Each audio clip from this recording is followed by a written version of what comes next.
Oke, mari kita bahas lebih dalam. Selamat datang di sesi bedah emiten kita kali ini. Hari ini, kita bakal membedah sebuah transformasi yang benar-benar luar biasa. Kita akan melihat gimana PT Rukun Raharja, TBK, atau yang biasa kita kenal dengan kode saham Raja, lagi berevolusi secara masif. Mereka ini udah nggak bisa dibilang sekedar pemain migas tradisional lagi ya.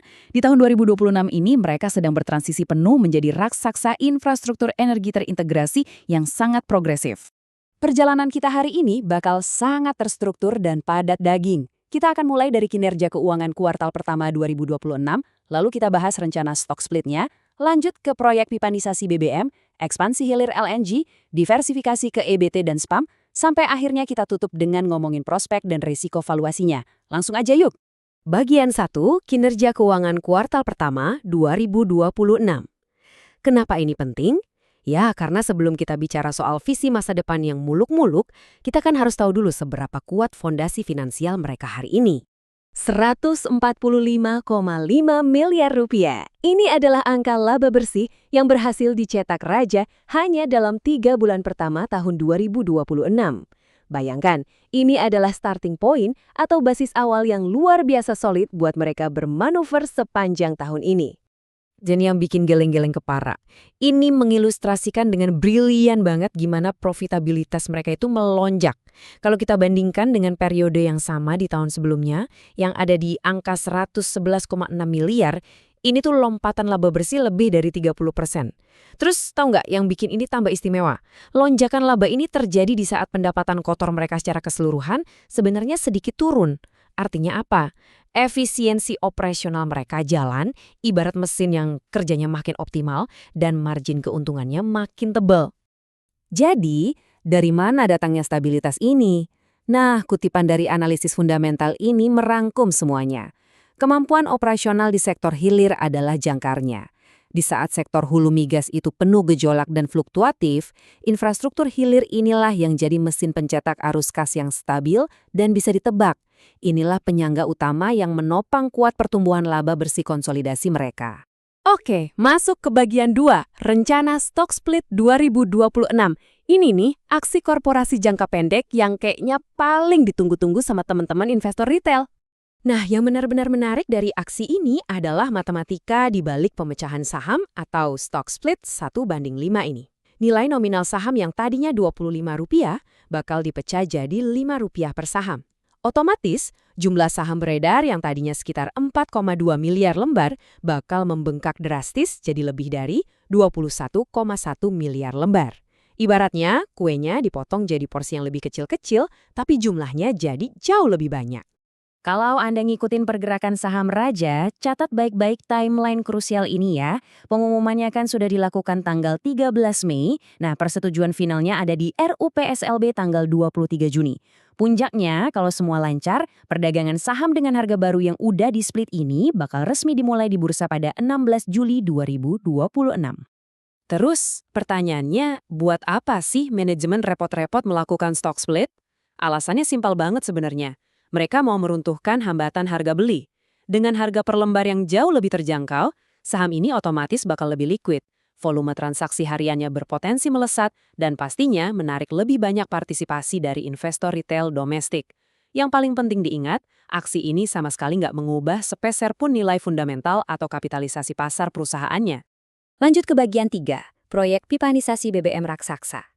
Kalau tadi kita bicara soal katalis jangka pendek, sekarang kita bahas mesin infrastruktur apa yang bakal ngegas nilai perusahaan ini selama 10 tahun ke depan. Ini dia game changer sejatinya. Sebuah anak usaha di mana Raja punya kepemilikan nyaris 100%, saat ini lagi memimpin konsorsium strategis untuk mengeksekusi proyek pipanisasi bahan bakar minyak dari Tanjung Batu ke Samarinda. Dan yang bikin tenang, mereka udah berhasil mengamankan kontrak kerjasama ini dengan raksasa energi nasional kita, PT Pertamina Patraniaga. Jadi, poin krusialnya itu ada di skala investasinya. Kita lagi ngomongin kucuran dana hampir 1 triliun rupiah, tepatnya 982,45 miliar. Gila kan? Nilai ini tuh nyaris setara dengan 40% dari total ekuitas Raja di pertengahan 2024 lalu. Ini benar-benar taruhan yang masif yang nunjukin betapa tingginya tingkat keyakinan manajemen sama prospek proyek ini ke depannya. Dan coba perhatikan siklus hidup proyeknya. Ini nih yang bakal mengamankan masa depan mereka. Pertama, Ada fase konstruksi, EPC yang lumayan berat selama 24 bulan, mulai awal 2026. Tapi setelah itu beres, boom, Raja bakal nikmatin 10 tahun masa operasi komersial penuh. 10 tahun jaminan arus kas yang ngalir terus tiap bulan, sebelum akhirnya nanti aset pipa ini dialihkan secara bertahap ke Pertamina. Bisa dibilang ini passive income level korporat lah ya. Bagian 4. Ekspansi hilir sektor LNG. Nah, punya pipa BBM itu bagus banget, tapi ingat, itu cuma satu sisi dari strategi ekspansi Raja. Di saat yang sama, mereka tuh lagi sibuk ngebangun jaring infrastruktur fisik yang nyebar dari ujung barat sampai ke timur Indonesia. Mulai dari bikin studi kelayakan buat terminal penerimaan LNG di Banten, ini penting banget buat antisipasi kalau pasokan gas pipa nasional kita mulai turun, sampai nyiapin fasilitas kompresor gas di Sengkan, Sulawesi Selatan. Ekspansinya benar-benar agresif. Dan serius, ekspansi ini nelan biaya sampai puluhan juta dolar. Mereka berani keluarin duit lebih dari 38 juta dolar AS cuma buat ngambil 5% kepemilikan di PT Layar Nusantara Gas. Nggak berhenti sampai di situ, mereka juga lagi proses due diligence buat ngakuisisi perusahaan pelayaran yang punya kapal-kapal tanker LNG raksasa. Ini bukti nyata kalau Raja lagi ngebangun ekosistem energi hulu ke hilir yang utuh, membentang dari darat sampai ke lautan lepas. Oke, masuk ke bagian 5, diversifikasi EBT dan spam. Pertanyaan strategisnya, gimana cara Arja mastiin kelangsungan bisnis mereka di tengah era transisi energi global ini? Dan ini mengilustrasikan dengan brilian banget bagaimana transisi itu sedang terjadi. Raja itu sadar betul masa depan perusahaan nggak bisa terus-terusan numpang di energi fosil. Perubahan tren industri memaksa mereka buat menyelaraskan diri, geser pelan-pelan dari sekedar bisnis api gas tradisional masuk ke ranah elektrifikasi dan energi hijau yang jauh lebih sustainable atau berkelanjutan. Terus langkah konkretnya apa? Wah, lumayan banyak. Mereka sekarang lagi aktif banget ngelakuin due diligence di beberapa sektor non-fosil. Ada eksplorasi ke pembangkit listrik tenaga air atau hydro, terus ada energi biomasa, sampai ke sektor yang literally jadi kebutuhan dasar kehidupan perkotaan, sistem penyediaan air minum atau SPAM, buat wilayah strategis di Jabodetabek. Ini adalah bentuk penciptaan nilai jangka panjang yang sangat pintar. Terakhir, bagian 6, prospek dan risiko valuasi. Tentu aja, sebagai penikmat analisis fundamental, kita nggak boleh bias. Kita harus lihat dua sisi koin dari aksi korporasi Raja ini. Di satu sisi, Raja emang manjain banget investornya dengan ekosistem bisnis yang makin kokoh dan pembagian dividen yang agresif.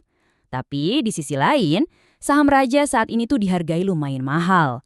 Valuasinya premium dengan price to earnings ratio yang udah bertengger di atas 30 kali. Belum lagi gara-gara capital expenditure alias belanja modal yang super gede buat mega proyek tadi, arus kas bebas perseroan itu sempat tertekan sampai masuk ke zona negatif. Nah, di titik inilah skill manajemen benar-benar bakal diuji.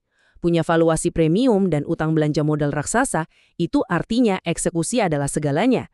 Manajemen harus super disiplin dalam mengatur likuiditas. Semua proyek harus dipastikan beres tepat waktu dan harus cepat ngehasilin kas masuk. Supaya apa? Supaya tradisi bagi-bagi dividen rutin mereka nggak mandek di tengah jalan. Pada akhirnya, semua analisis ini mengerucut ke satu pertanyaan besar. Melihat fundamental kekuatan laba yang terus tumbuh, diversifikasi bisnis yang cerdas, dan proyek bernilai triliunan rupiah yang siap jadi mesin uang di masa depan, tapi di waktu yang sama, kita juga dihadapkan pada valuasi saham yang premium plus risiko utang infrastruktur yang nggak kecil. Pertanyaannya, apakah valuasi mahal Raja saat ini benar-benar sepadan dengan risiko ekspansi yang lagi mereka ambil? Coba Anda renungkan. Terima kasih banyak udah nyimak bedah emiten kita kali ini, dan sampai ketemu di analisis seru berikutnya.